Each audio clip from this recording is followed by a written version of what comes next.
Well, g'day guys and welcome to part 2 of our off-grid series. All right, so before we rip into today's content, first we want to congratulate Jennifer Thompson. You are the winner of the $100 Everything Caravan and Camping voucher. Congratulations, Congratulations.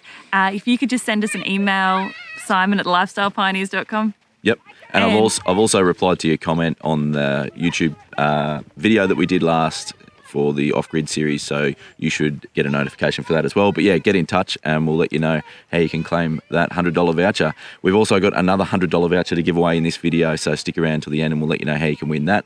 And yeah, looking forward to that.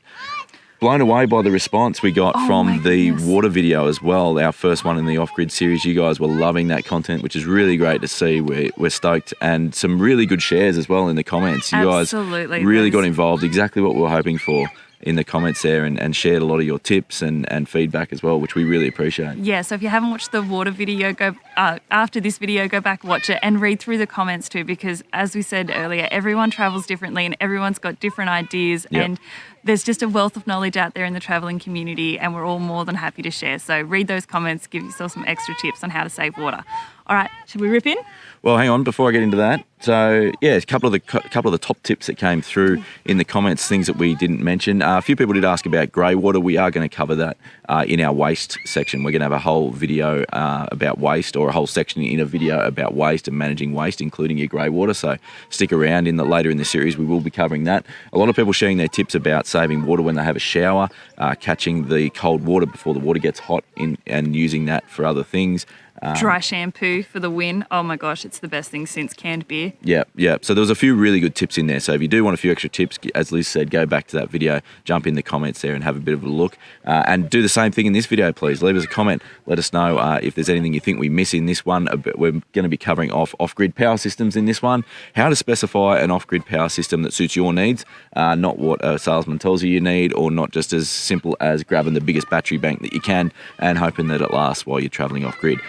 Making sure that you get a system that suits you and the way you travel and what your power needs are. Exactly. So it's going to work for you so that you can travel how you want to travel, with everything you want and nothing you don't. So in this video, we're going to be covering off how to work out what your power needs are. Yep, that's the big one. Like, how do you actually work out what you're going to be using on a daily average? And then how you're going to store that power and how you're going to get that power back into the system, which is certainly the one that most people miss the most. So as we said, stick around to the end of this video as well. We'll mention how you can get your hands on another $100 gift voucher. We'll be giving away another one of those in this video. And yeah, if you haven't subscribed already, this is a 12-part off-grid series that we're running alongside our travel content as we're travelling down here in Tasmania.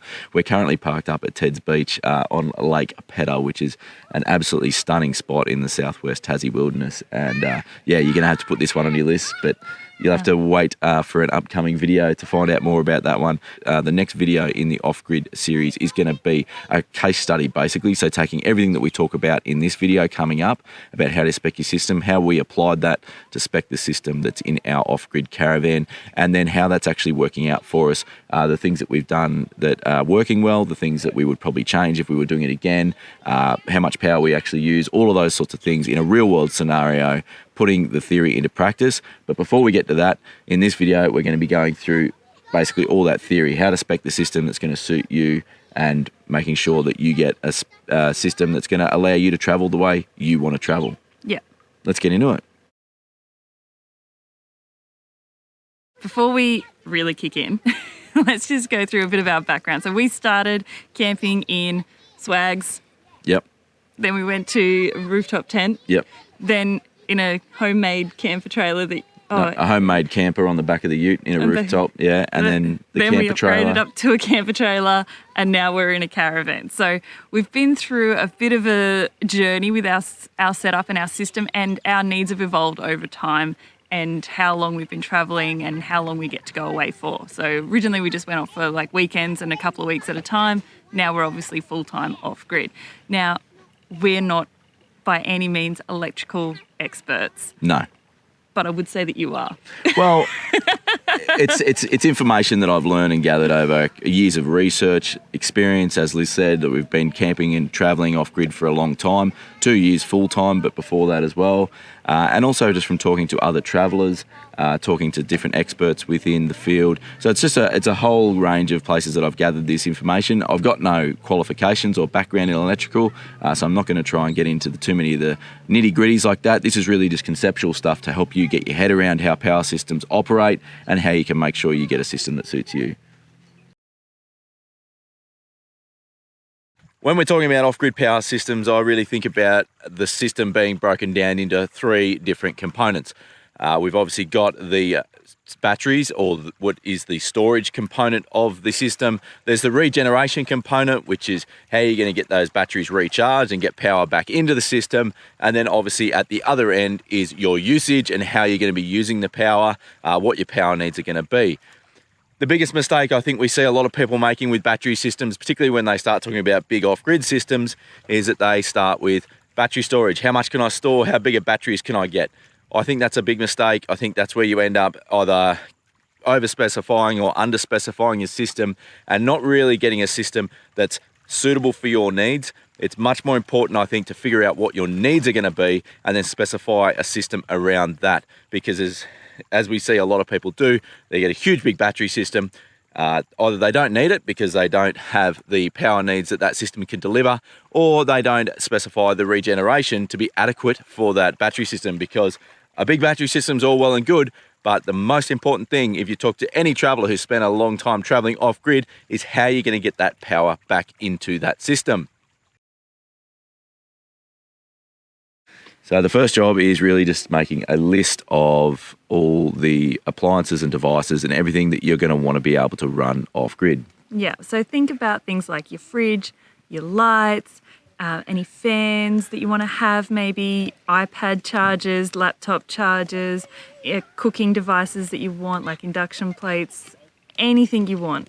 Yep. Basically, that's going to consume electricity. Your aircon, don't forget your aircon. Yeah, if you want to run your air conditioner off grid, and then obviously, a lot of people these days are running things like air fryers. We run a Thermomix off grid, so if you want to be able to run that, you want to take that into account. So just anything that you're going to want to be able to use off grid, you want to sort of just write down a big list of all those things that are going to run off power and that are going to need to run off your power systems to start to get an idea of what your power needs are going to be. Exactly. And then so from that list, then you need to work out how much each of those consumes, how much power each of those consumes. Yeah, so the first step for that is figuring out how much you're going to use each of those things per day. So you want to try and gauge an idea of, in an average 24-hour period, what your total power consumption is likely to be. So figuring out how much power each of those uses is really the first step. Is just list down in that list of those items that you're going to be using off-grid that use power. You want to make a list next to them of roughly how many hours on an average day you're going to use those. So for example, our induction cooker, we use that on average probably half an hour a day. Yep. Similar with the Thermomix, but we tend to only use either the Thermomix or the induction cooker. Occasionally we'll use both if we've got the power, but you may not need to take that into consideration. On the flip side, the fridge, yeah, you want to run that 24 hours a day. Yeah, so you need to make sure obviously that's the primary one, is keeping your fridge going. We find most of your other power needs you can do without a lot of them if you do need to save power at times, but you want to sort of try and gauge an idea of, in an ideal scenario, ideal conditions, what is going to be your average 24-hour power consumption. That's right. So the next step to that then, once you've got an idea of how many hours a day you're going to be using those appliances or those devices, is figuring out how much power they consume. So if it's a 12-volt appliance, which is basically anything that's wired directly to your battery or plugs into a cigarette lighter outlet or a USB or anything like that, a 12-volt appliance. So these are going to be things like your fridge, your lights, your water pump, all those types of things. Your phone chargers. Yeah, they're going to have an amperage rating. So that's going to tell you how many amps per hour that device uses. Now, if you already know from the previous step how many hours you're going to use it, obviously you can just times that by how many amps it consumes per hour, and that's going to give you an idea of how many amps in total that appliance or device uses in a 24-hour period. So I can lose people here sometimes with this part of the conversation because it gets a little bit confusing, I think, when people aren't used to talking in amps. But really, if you just think about amps, as being like litres of water in a water tank. So your battery is your storage. It stores power in amps, and you're going to consume power in amps. And in the same way that if you're storing water, you're going to have X number of litres in your water tank, and you can consume X number of litres out of that, and what's left over is how much you got left. I love that analogy. That's how Simon explained electricity to me, and it just sunk in. Once he said electricity works the same way as water works, I was like, oh, that makes so much sense.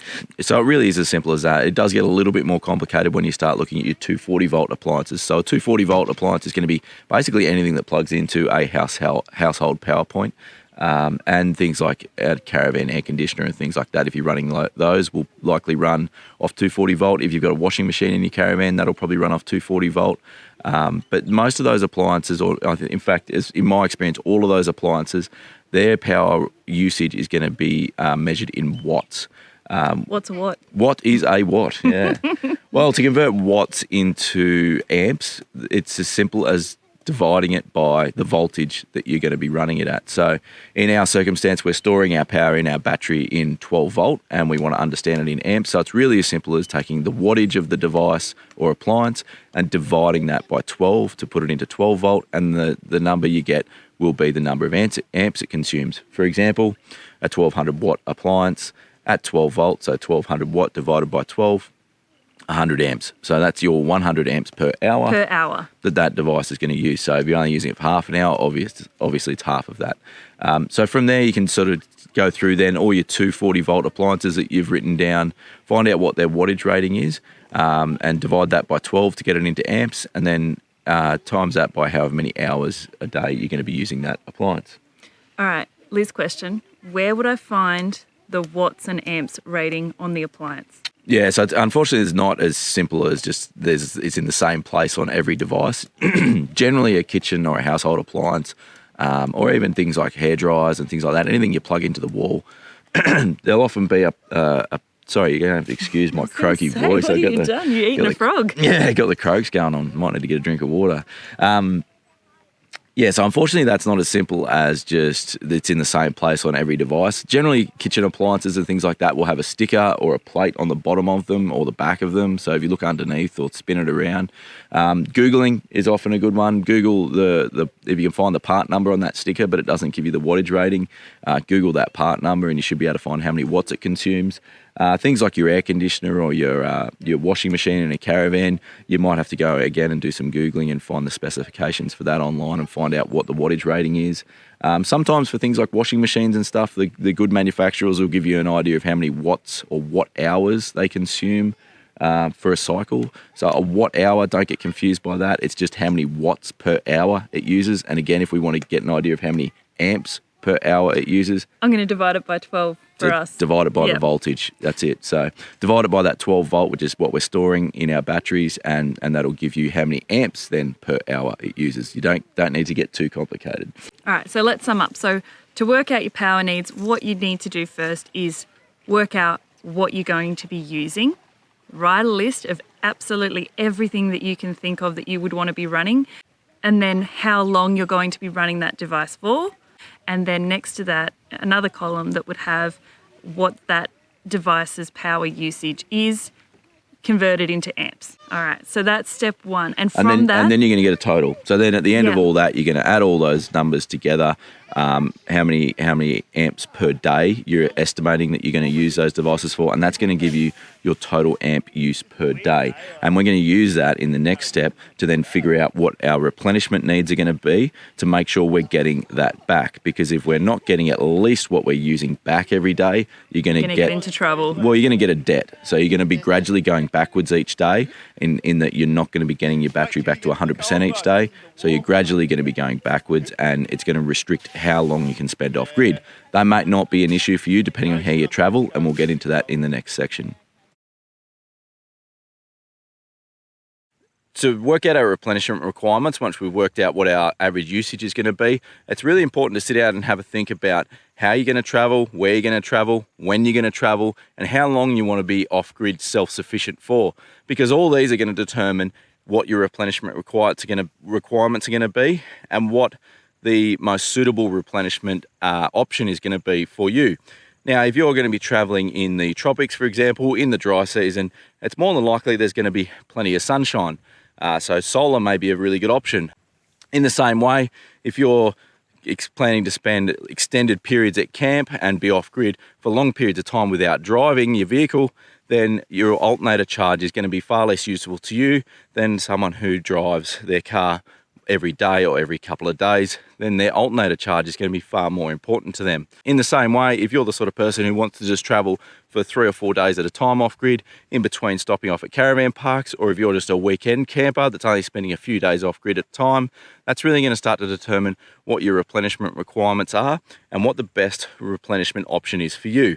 So it's really going to come down to figuring out how you travel, how long you want to be self-sufficient for power for, how long you're going to travel for. If you're just a weekend traveler, you don't need to have a system that's going to last you weeks and months. Obviously, that would be overkill. And by the same token, if you want to spend long periods off-grid, you may not be wanting to rely on that 240 volt power to get that charge back into your batteries. So let's talk a bit more about solar.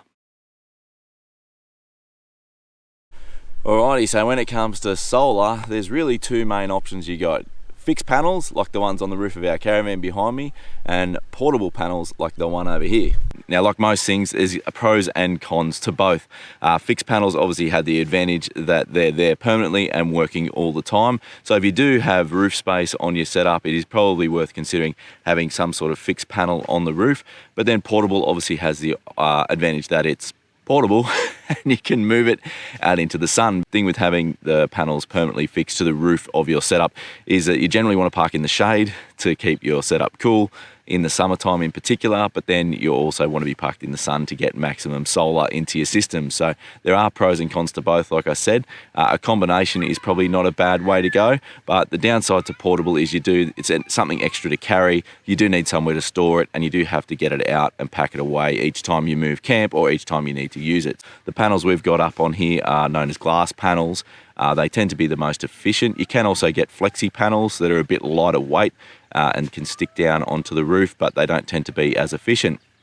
The other downside to having panels flat on your roof like this is they just don't tend to generate as much solar yield because they're not pointed directly at the sun. There are a few downsides, but by far and away the biggest upside is that they're there all the time and they're working all the time. You don't have to think about it. You don't have to set them up or pack them up.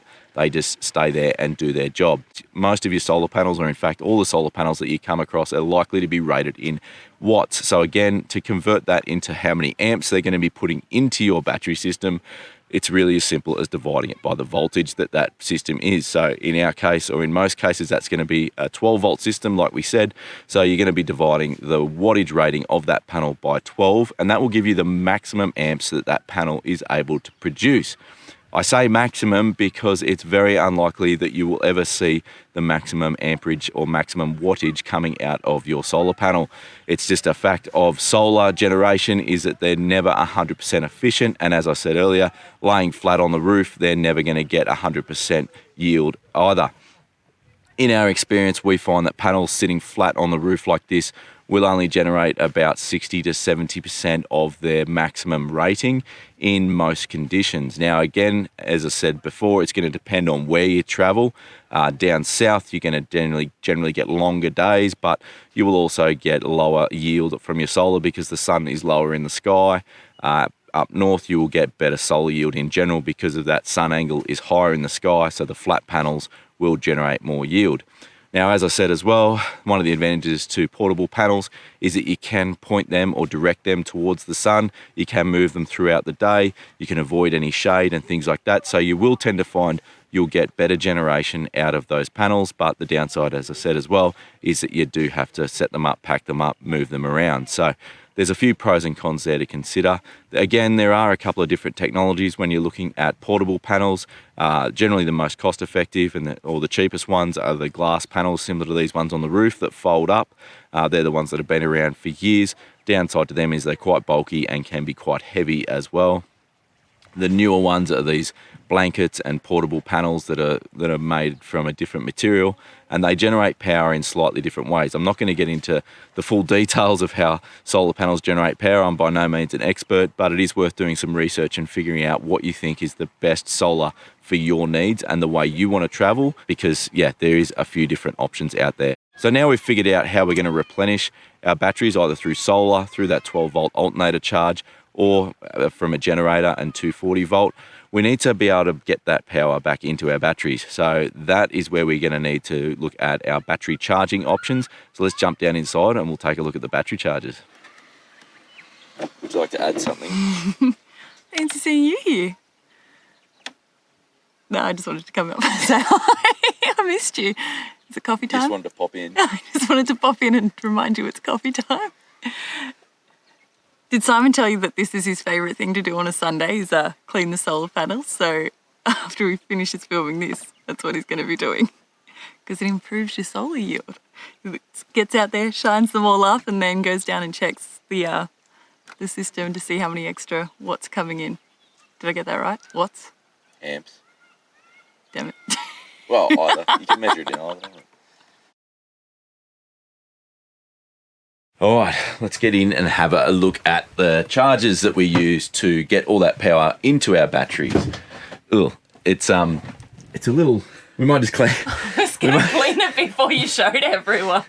This is real life. So because our chargers and battery systems sit under our main seating area, which is where we obviously also eat, and children eat in particular, tends to get quite a lot of food. It's not food. It's just like fluff and oats. Just a lot of oats. Anyway, we'll just quickly vacuum so that you can actually read what's written on the chargers. No, we don't really need to. It'll be all right. It's real life. Don't worry about it. It's all good. Don't judge us too much. First things first, your alternator charge. To get your alternator charge into your battery system, particularly if you're towing and your battery that you're charging is a long way from the vehicle's charging system or the engine bay of the vehicle, a long cable run like that to carry that electricity from the engine bay right back to your battery, you can get what's called voltage drop, which basically just means that the voltage or the electricity runs out a puff as it comes along that long run of cable. And so the best thing you can have and these days with lithium battery systems, it's really recommended that you have what's known as a DC-DC charger. Now that's basically just saying it's taking DC power and putting it into the batteries as DC power. So it's not actually converting that electricity, it's just increasing that voltage. It's basically giving it a little pump to push it into the batteries at the correct voltage. So we take that water analogy again. If you're pumping water from a long way away, pumping it all the way up to your house or wherever it is that you're going to be using that water, by the time it gets to the house, it might have run out of steam a little bit, might have run out of puff, and the pressure's starting to die off. So think about your DC-DC charger as like a second little pump that's just going to pump that pressure back up or pump that voltage back up to make it suitable for the batteries and to make sure you're getting optimal charging going into your battery system. So that's the job of your DC-DC charger. Now, your DC-DC chargers these days will generally also have a capability to be able to regulate and accept charge from unregulated solar panels. So solar panels that have no built-in regulator themselves. A lot of DC-DC chargers these days, or most of the good ones, will have some form of solar capability to accept that solar charge, convert it into the correct voltage, correct format for your batteries, and put that power into your batteries in the optimal way. Where you might run into limitations with using your DC-DC charger for solar charging, though, is that DC-DC charger will have a maximum amperage rating, and that's basically the maximum amount of amps that it can function at and put into your batteries at any one time. For example, our EnerDrive charger that we have, our DC-DC charger, is rated to 40 amps, which pretty well means the maximum amperage it's going to be able to put back into our batteries at any given time is 40 amps. Where that becomes a problem is if your solar array or the amount of solar you have exceeds that 40 amps, it won't be able to put in any more than 40 amps. So you may have solar yield that goes to waste. So the other time that limitation may come up is when you're driving and your DC charger is handling your alternator charge. Chances are you're going to be getting close to 40 amps coming straight from your vehicle's alternator. So what that means then is if you're driving on a sunny day, any of that solar yield that would have been coming from any permanently mounted solar panels on your roof isn't going to be getting into your batteries because the charger has reached its maximum capacity. How can we avoid that, or how can we get around that? Well, what we do is we run a secondary solar charger. So it's a charger that's just for our solar panels. and we leave that DC charger to just handle that alternator charge from the vehicle when we're driving, and that allows us to basically double up or put alternator charge into our batteries simultaneously with that solar yield that's coming from those permanent rooftop solar panels. This makes a huge difference to our solar regeneration when we drive, because it takes that 40 amp maximum up to an 80 amp maximum, and we often see 60, 70 plus amps going into our batteries while we're driving on a sunny day. Now, depending on the size of your solar array and how, again, what your setup is and how you choose to travel, that may be unnecessary for you to have a secondary solar regulator, and you may be able to just use the solar that's built in, the solar regulator that's built into your DC charger. But it is worth thinking about if you're going for quite a large solar array and you do have a large battery system where you need to get maximum amps back in. It's really worth considering having a separate solar controller to manage that solar charge. Now, similarly, if you want to be able to charge your batteries from an AC power source, basically when you plug into a wall 240 volt power, whether that be when you get back home, whether that be when you're in a caravan park, or whether that be from the generator that you might be running, you need to have what's known as an AC charger, which simply takes that 240 volt AC power, converts it into 12 volt DC power that our batteries can accept, and charges those batteries. They're generally a smart charger these days, so they talk to the batteries back and forth and make sure they're continually optimizing that charge to make sure that the batteries are getting exactly what they need. So in our system, to summarize, we have 3 different chargers. We've got our DC charger that handles that 12 volt load from our alternator. We have a solar charger which handles all the solar load from our yield from the rooftop solar, and we also have an AC charger to be able to charge the batteries up whenever we do have 240 volt power available. But as I said, you could simplify that system, and you may only find for example, if you have just a vehicle-based system, you may not need an AC charger and you may not need a solar regulator charger. You may be able to get away with just a DC charger that has inbuilt solar regulation, and that way when you're parked up, that charger is going to run your solar panels and manage that feed into your batteries. And when you're driving, it's going to manage the feed from your engine, from your alternator.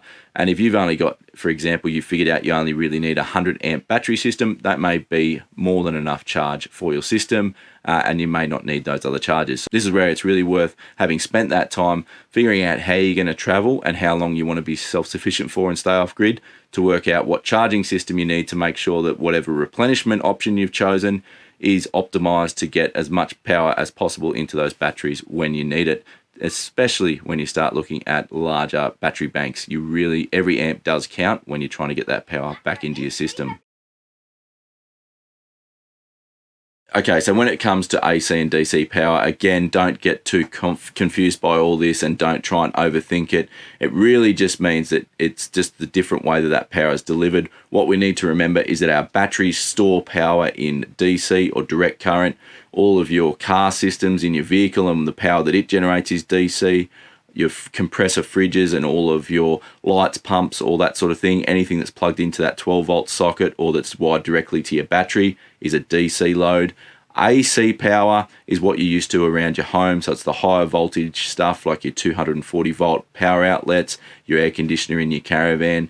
All those higher voltage 240 volt stuff is alternating current. The only thing we need to be aware of there is we need to convert that power from AC to DC when we're putting it into our batteries, and if we need to run those appliances from our batteries, we need to convert it back into AC power that those appliances can use. So how do we convert our power from our batteries into AC power? That is where you need to look at an inverter. So if you're not going to run a generator, as we choose not to run a generator, the only way you're going to be able to generate 240 volt power for those household appliances off grid is by having an inverter. There are a variety of different sizes of inverters that are available. Again, your inverter is going to be rated in watts. So how many watts it can deliver is how that's going to be rated. And then obviously all those 240 volt appliances that you're going to be running are also rated in watts. So it's a pretty easy one to get an idea of how much you can run off that inverter. If you don't understand how inverters work, it is worth talking to an expert. We recommend getting in touch with whoever your preferred supplier is, or talk to a number of them if you're still figuring out who you're going to buy your battery system through, to understand what their inverters are capable of. Some will have what's known as a peak performance wattage rating and then a continuous wattage rating. So that basically just means while they may be rated to, for example, 2000 watts as a continuous, they're able to give you 2000 watts continuously. They may have a peak of, for example, 3000 watts, which basically means for a short period of time it can deliver more power, but it can't do it for an extended period of time. So that allows for spikes for things like air conditioners. When they first start up, they have what's known as a spike in power, where they basically ask for a lot of power, but then once they've started up, they don't need anywhere near as much power to run. So it is worth talking to whoever you're going to be buying your inverter and the rest of your battery system through, that you make sure that that inverter is rated or capable of running the appliances at 240 volt that you want to be able to run. The other thing you need to consider with that inverter is whether your batteries are able to deliver the amount of power that that inverter needs. Now, these days it's pretty common to have an inverter that's, say, 2,400 watts or even more, sometimes 3,000 watts, which when you convert that into 12 volt amps is a lot of amps that you're asking for from that battery. Now, even though your battery may be of big enough size to be able to have that amount of amps in storage, it is about whether that battery is able to deliver that amount of power to that inverter. And that is where lithium technology and lithium battery technology is really changing the game, because we can now run big inverters and those lithium batteries are able to deliver that big amperage that those inverters are required to run. If you are looking at running a lot of 240 volt appliances, or large draw, I would call them, large wattage, high wattage 240 volt appliances, you really do want to be considering using a lithium battery system because of their ability to be able to deliver those high amperages that those devices require. Now that we've figured out how much power we're going to need, what our usage requirements are, what our regeneration is going to be, and how we're going to get that regeneration back into our battery bank, so through our charging system. By now we've also figured out whether or not we're going to be wanting to run an inverter, whether we need 240 volt appliances as part of our setup. That's going to start to determine what battery technology we're going to need, whether you can use an AGM battery, a lithium battery, a gel battery, or one of the other technologies. These days, as I said, lithium is becoming more and more prevalent as it becomes more and more affordable. Its cost is certainly what puts a lot of people off, but it is worth doing some sums, because generally lithium over a longer lifespan will work out cheaper because it does last longer. The batteries can handle a lot more cycles before they no longer perform to their maximum, basically, compared to AGMs, for example. So although that initial purchase price is higher, they will generally last a lot longer. They have a lot of other advantages as well. They'll accept charge a lot more readily. You can put a lot more charge into them. You can take a lot more out of them, as in you can have much higher draw from those batteries, which is why I recommend them if you're going to be running an inverter and things like that. They're also much lighter than AGMs. So for the same size battery bank, they're a lot lighter. And the last advantage to them is that you can use a lot more of the stored power inside the battery. So what some people may not realize is that although your battery may be rated to, for example, 100 amps, not all of that 100 amps is usable. You can't run those batteries dead flat or to 0% or use all of that power without causing damage to the battery. And different battery technologies have different tolerances for how much you can deplete their storage capacity. So a lithium battery, generally lithium batteries, they recommend that you don't take them below 20%, so therefore 80% of their rating is available to you. So for that same example, with a 100 amp battery, you could use up to 80 amps of that battery storage without causing any long-term damage to the battery, whereas an AGM style battery, so the old lead acid style batteries, most of those are only rated to be able to use 50% of their capacity regularly without causing long-term damage to the battery. So that same 100 amp hour battery would weigh a lot more, but you would also only be able to use 50 amps of that 100 amp storage on a regular basis without causing damage. When you start to talk about bigger off-grid systems and staying off-grid for longer, lithium really does start to stack up as the best option once you can get past that initial purchase price. So how much power do you really need is going to come back to, again, how long you want to travel for, where you're going to travel, how long you're going to be off-grid for, and really your battery bank becomes your storage in between replenishment opportunities. So obviously when you're considering a solar system, that solar yield is probably going to be about 8 hours a day that you're going to be able to get that solar charge back into your battery bank. And then for the remainder of the 24-hour period, you're going to need the batteries to be able to supply that power without any regeneration at all. To have an adequate amount of contingency to be able to spend long periods of time off grid, you really need at least a couple of days worth of usage available to be able to store it in your batteries. So for example, if you've figured out that you use 100 amps a day in your general usage, then you're probably going to want a battery system that's at least sort of 300 to 400 amps to allow you to get through those periods of time when you may not be getting much solar yield, for example in overcast conditions, or if you're just camping up somewhere where it's difficult to avoid shady periods. So for example, the Victorian high country, if you're down deep in a valley, you may find that your solar yield is dramatically reduced compared to if you're sitting up in the tropics in a bright sunny campsite. With that being said though, you do sometimes just have to accept that sometimes you may have to go for a drive in your vehicle and shift camps to regenerate your batteries, or the other alternative would obviously be to run a generator if that's what you've decided to do as your backup option. So really you can go as big a battery system as you want, but the downside obviously is you're going to be spending more money and it's going to be more weight, and it's potentially just power that you're not going to be able to get back. So when it comes to specifying your system, regeneration or solar input is by far going to be more important to how long you're able to stay off grid rather than a huge amount of storage. Even if you've got a massive 800 amp, for example, battery storage system that can last you for days without any replenishment, you still somehow need to get that power back into those batteries. Now, if you're only driving for a few hours a day and you're getting mixed solar conditions, you're not getting a lot of solar yield, or you're limited by your physical roof space and how many portable solar panels you can carry, you may never be able to get that power back into those batteries without going to somewhere that has a 240 volt outlet to be able to plug in and charge those batteries up. Having high capacity chargers and being able to get maximum solar yield, maximum charge from your vehicle into your batteries is really your priority rather than having a huge battery bank. How big your battery bank is, this really just comes down to how much contingency you want to have for those cloudy conditions or those times when you're not going to be getting a huge amount of solar yield. It's going to come down to personal preference, how much contingency or how much backup power you're going to want to have, but it's really worth considering how you're going to get that power back in if you do decide to specify a larger system to have more contingency. Well, the sun has finally come out here down in Tassie. It's bloody bright. I'm having troubles not with my sunnies off, not squinting too much. But anyway. All right, before we wrap up so we can get going for a swim. Yeah, the kids have already jumped in the lake and I'm pretty keen to follow them in there. Well, I hope this video so far anyway has given you a little bit of an insight into how power systems work off-grid and helping you to understand how you might be able to spec a system that's going to suit your needs. There are a couple of things we just want to touch on before we wrap up though. One of them is generators. So obviously we don't use a generator with our setup. We've managed to have a big enough lithium and solar setup that we don't really need one.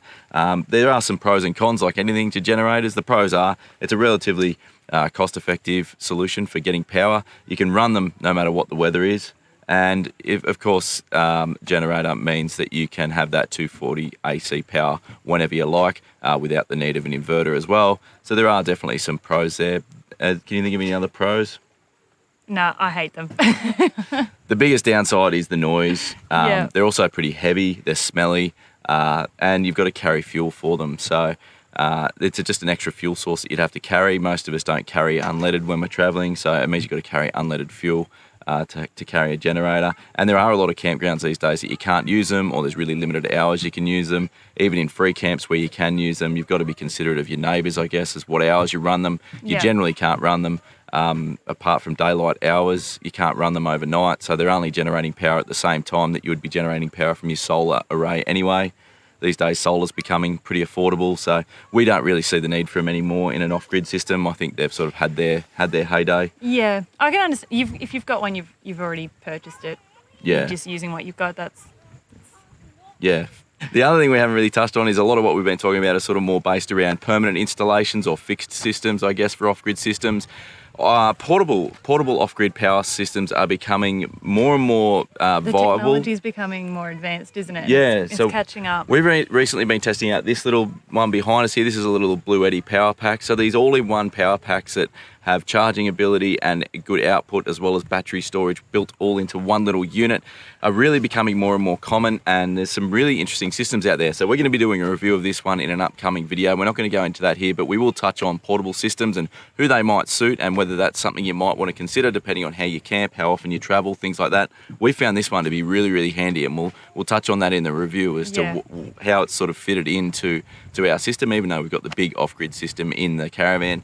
This has been a real handy little bit of gear. So. Absolutely, and all I can think is I wish we had this when we had our camper trailer. Yeah. It would have changed the game. Yeah, that's right. So wrapping up then, the last thing you guys are going to know is how you can get your hands on this $100 voucher from the guys at Everything Caravan and Camping. And it's just the same as last time. It's as simple as... Subscribe to our channel, so hit the little red subscribe button. There's a link in the description below to sign up to the ECC newsletter and leave us a comment. So it's simple as that. So if you're already subscribed and you're already signed up to the newsletter, all you got to do is leave a comment and you're in. You're in the draw. You're 2/3 of the way there. Absolutely. So if you already did it last week, even if you entered last week, you're still eligible this week. So make sure you chuck a comment down below. Let us know what you thought of this video. Give us any feedback. Did you think we missed anything? Do you think we got anything wrong? More than happy to listen to that constructive criticism. Next week will be the next instalment of our Tassie travels. Looking forward to showing you more of that. We're having a great time down here, if you can't tell, especially when the weather's like this. So we're going to go and enjoy that. Until then, we will see you next Sunday. Nope. Try again. Cut that. You didn't tell them what's coming up in the next off-grid episode. Next off-grid episode, as we mentioned, is going to be going through our off-grid system and a real-world example, kind of like a case study, how it operates, what's good about it, what we don't like, did we get it right, what did we get wrong, what would we do next time, what will we recommend to our friends when our friends ask us, or when they ask us, oh, I'm thinking about going travelling full-time next year, what would you recommend? We're going to touch on all that. We're going to put everything you've learned in this video into practice and see how it works in a real-world example. Can't wait to show you that. That's in 2 weeks. Next week is that Tassie travel episode. Yeah. Either way, I don't know. There's lots coming out. The Blue Eddy review's coming out soon. We've got heaps more content coming up. We're going to be doing some other review videos coming out soon as well. You just be a part of it. Get amongst it. Make sure you subscribe to the channel. And guys, we'll see you next Sunday. We'll see you next Sunday.